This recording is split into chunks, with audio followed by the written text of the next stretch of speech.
back to another episode of the Behavioral Economics and Marketing Podcast series. This is Sandra Thomas-Comenole. In this episode, I will be discussing the relationship between dual process theory and status quo bias. To get started, let's review the definition for status quo bias.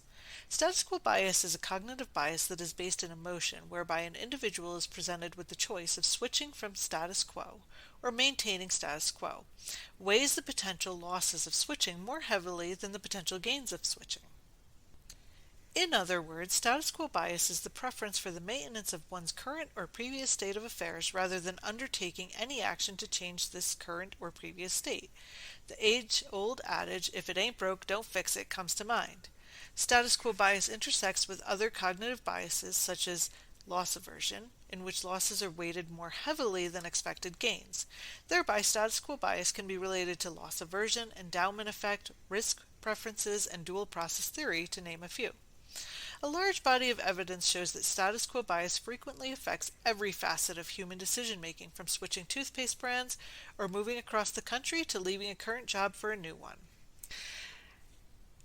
So for an example of status quo bias, let's take an individual who orders a BLT every day for lunch. BLT is a bacon, lettuce, tomato sandwich. And then the cafeteria where that individual eats lunch every day has a special on tuna fish sandwiches. For the sake of this example, let's just say that in general that individual loves tuna fish sandwiches as much as BLTs. However, this phenomenon is called regret avoidance. In seeking to avoid a potential regrettable experience, i.e. choosing the new sandwich and disliking it, that individual will most likely opt to stick with the status quo, the sandwich with which they are already familiar, the BLT. And now let's review dual process theory. Dual process theory is a psychological term that describes the two different modes of systems of thinking. System 1 is implicit, automatic, subconscious, emotional, fast. It is effortless, while System 2 is explicit, logical, deliberate, and requires effort and energy. System 2 processes are those that require working memory, and System 1 are those that do not. System 1 is solving the problem 2 plus 2, reading the words on a large billboard, driving a car on an empty road, but it is also finding a strong move in chess, if you are a chess master. If not, that would activate your System 2. System 2 is mobilized when a question arises for which System 1 does not offer an answer. For example, calculating a difficult math problem, parking your car in a narrow space, or filling out a tax return. And let's give an example of dual process theory. We will take a shoe store, for example. A System 1 customer may come in to get white tennis shoes. They know exactly where they are in the store, they know the brand they are buying, and the size to get. They grab it and go, whereas a System 2 customer may be looking for a pair of dress shoes. They'll want to find a pair that will match their outfit, their purse, or accessory, and they will want a pair that isn't too dressy or too casual, that fits well and is comfortable, especially if the occasion will call for them to be on their feet for a while. The System 2 customer will try on multiple pairs of shoes before choosing the correct pair to buy. And let's apply this to marketing, dual process theory, and status quo bias.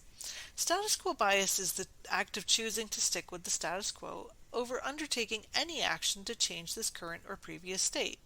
But when thinking about status quo bias in light of dual process theory, it is easy to see how one can make an implicit, automatic, subconscious, emotional, fast, and effortless decision to maintain status quo, i.e. a System 1 decision.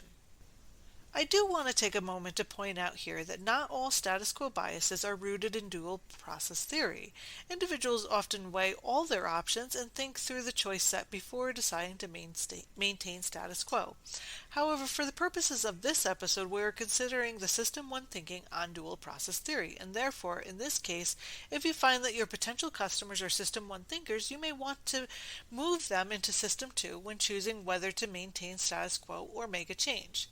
So how do we do that? There are many ways that you can nudge your System 1 thinker into a System 2 thinker, and it will depend on your product, customer, and placement. Where they engage with your product is going to change how you nudge them. As you can imagine, customers will engage with a digital brand differently than a brand they find at a corner store.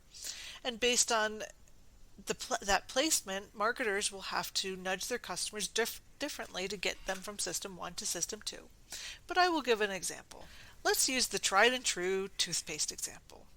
And let's say that you are a marketing manager of a new toothpaste brand. The competition is tight, and what makes it even harder is that toothpaste is a routine buy. Many customers have a brand and a type and even a size that they buy every time without thinking. This is a system one thinker. How could you convince them to switch or even contemplate switching? You could try optimizing your shelf space, preferably switching spaces with your closest competitor. You could have an end cap display or even offer a store discount. These small changes can help to move that System 1 thinker into a System 2 thinker. In short, there are many ways that you may try to nudge your System 1 potential customer into that System 2 customer to help negate the effects of status quo bias. And as a marketer, understanding how your potential clients are influenced by status quo bias is the first step to deciding how to tackle it, especially because there are many reasons why an individual would decide to maintain status quo rather than making a change. Wrapping it up, understanding how we as humans make decisions is an important part of marketing. Behavioral economics is the study of decision making and can give keen insight into buyer behavior and help to shape your marketing mix. In this episode, I discussed the relationship between dual process theory and status quo bias. Thank you for listening to another episode of Behavioral Economics and Marketing. This is Sandra Thomas-Comenole.